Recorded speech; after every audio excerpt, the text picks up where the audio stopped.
हम बात करेंगे सीमा हैदर से हटके। कुछ लोगों की डेथ हो गई है, जहां पे कुछ लोगों को कत्ल कर दिया गया है कश्मीर वाली साइड पे। सबसे पहले तो मैं उन तमाम लोगों को, जो लोग इस दुनिया से जा चुके, उनके लिए मैं दुआ करता हूं कि अल्लाह ताला उनकी मग़फ़िरत फरमाए। दूसरा, मैं उन लोगों के लिए, उन हिंदुस्तान के उन तमाम लोगों के लिए, उन तमाम लोगों के साथ जिनके वो फैमिली वाले थे, जिनके रिश्तेदार थे, जिनके अजीज़ व अकारब थे, और पूरे हिंदुस्तान के लोगों के साथ मैं हमदर्दी का इजहार भी करता हूँ, क्योंकि एक ऐसा बड़ा सानहा हुआ है कि जो नाकाबिले बर्दाश्त है, जो नाकाबिले भूलने वाला नहीं है। दोस्तों, उसके बाद मैं थोड़ा सा बात करता हूँ उन लोगों के बारे में, ख़ास तौर पे गोदी मीडिया के बारे में। गोदी मीडिया इस चीज़ को इतना हाईलाइटेड कर रहा है और इसको पाकिस्तान से जोड़ने की कोशिश कर रहा है, जबकि इनके पास शवाहिद कोई नहीं है, इसके पास प्रूफ कोई नहीं है, पाकिस्तान को ब्लेम किए जा रहे हैं।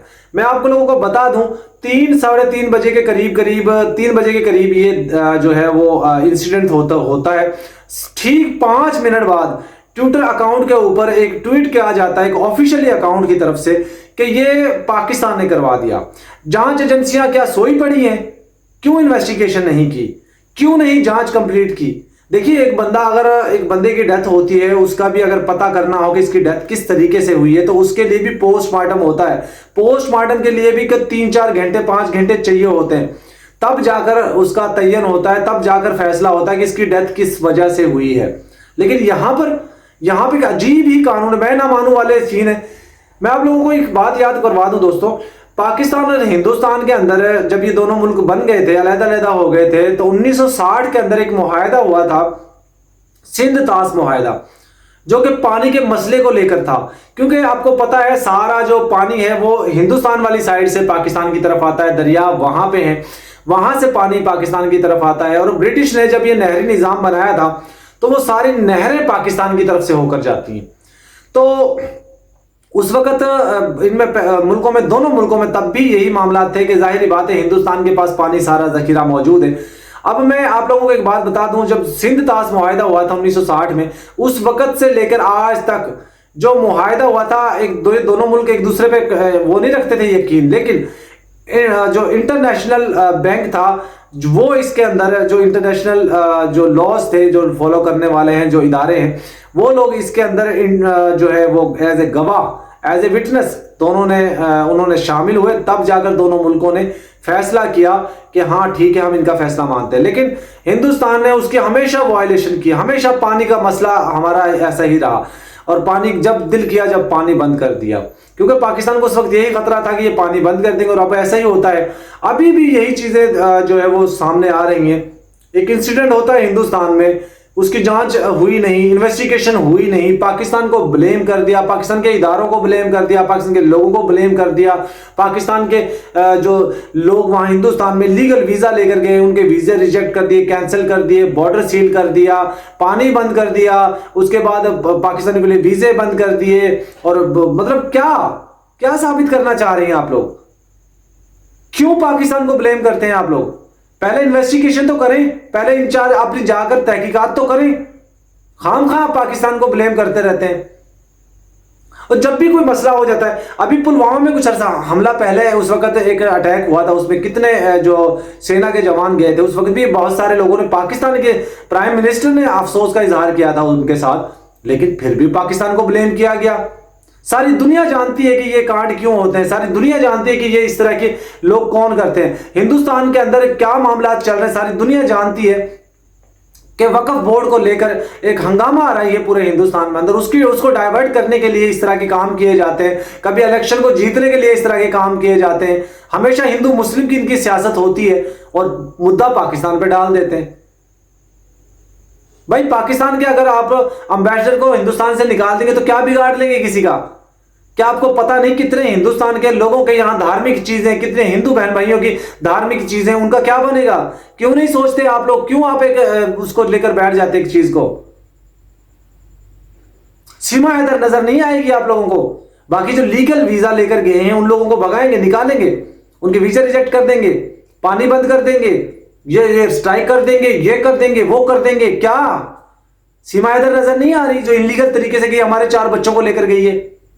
48 घंटे का दोस्तों मोदी जी ने 48 घंटे का टाइम दिया है तमाम उन लोगों के लिए जो पाकिस्तानी वहां पे मौजूद हैं, चाहे वो पासपोर्ट पे वीजा लगवा कर गए हैं, चाहे किस तरीके पे गए हैं। अब हैरानगी यहां पे ये होती है कि फिर देखना ये है कि क्या सीमा हैदर को भी निकाल देंगे, क्या हमारे 4 बच्चों को भी निकालेंगे, क्या सीमा पे भी वही कानून इंप्लीमेंट होते हैं? यहां पे बहुत बड़ा क्वेश्चन खड़ा हो जाता है। और हम उम्मीद करते हैं, तमाम एजेंसियों से रिक्वेस्ट भी करते हैं कि पहले आप अपने घर को देखिए, अपने घर को जाकर तलाश कीजिए। क्रिमिनल आपके घर में ही मौजूद है, आप पहले इन्वेस्टिगेशन कीजिए। खामखा पाकिस्तान को ब्लेम मत किया करें, पहले इन्वेस्टिगेशन करें, अपनी जांच एजेंसियों को एक्टिव करें। जो जांच एजेंसियां यार कबूतर को पकड़ के पिंजरे में डाल दे, बलून को डाल देती हैं, इतने इतने 20 रुपए के नोट को उसमें डाल देती हैं, क्या उनको कुछ चीजें नजर नहीं आई?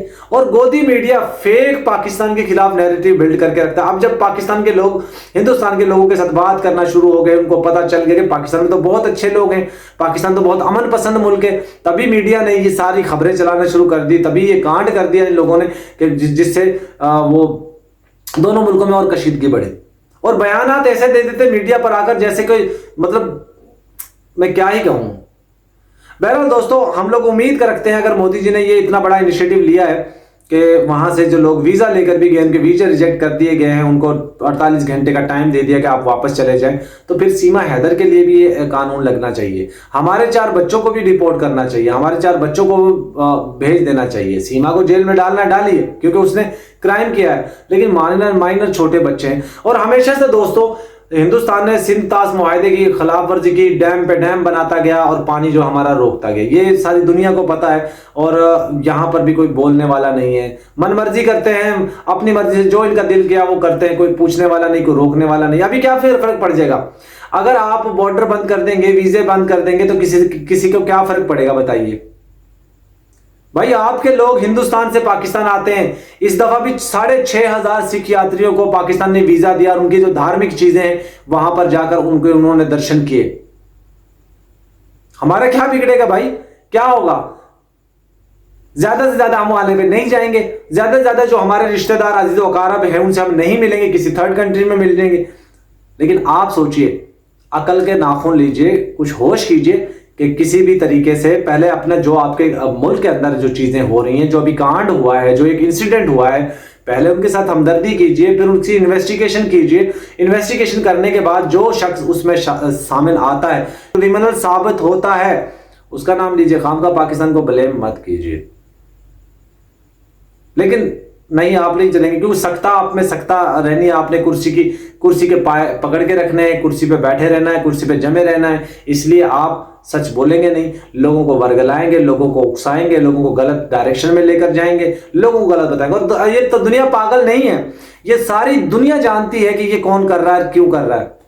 सारी दुनिया को पता है गुजरात में जो दंगे हुए थे वो किसने भड़काए थे। दुनिया को पता है पुलवामा में जो आर्मी के ऊपर अटैक हुआ था वो किसने करवाया था, उसकी ऑडियो तक लीक हो गई थी। लेकिन फिर भी पाकिस्तान को ब्लेम करना है। बहरहाल दोस्तों, ये मेरा मुद्दा नहीं था, लेकिन मैं आज सिर्फ इसलिए मैंने ये चीजें बोली हैं कि अगर जो लोग वीजा लेकर गए हैं उनको निकालने का आदेश दिया गया है, तो फिर सीमा हैदर को भी निकालने का आदेश दीजिए ना, उसको भी निकाल के बाहर कीजिए। हमारे 4 बच्चों को भी बाहर कीजिए। क्यों वेट कर रहे हैं? क्या उसमें क्या खास चीज है? इसलिए मैं थोड़ा सा आज मैं कुछ जज्बाती होकर ज्यादा ही बोल गया हूँ। बहरहाल दोस्तों, आज की वीडियो को एंड करते हैं। अल्लाह हाफिज।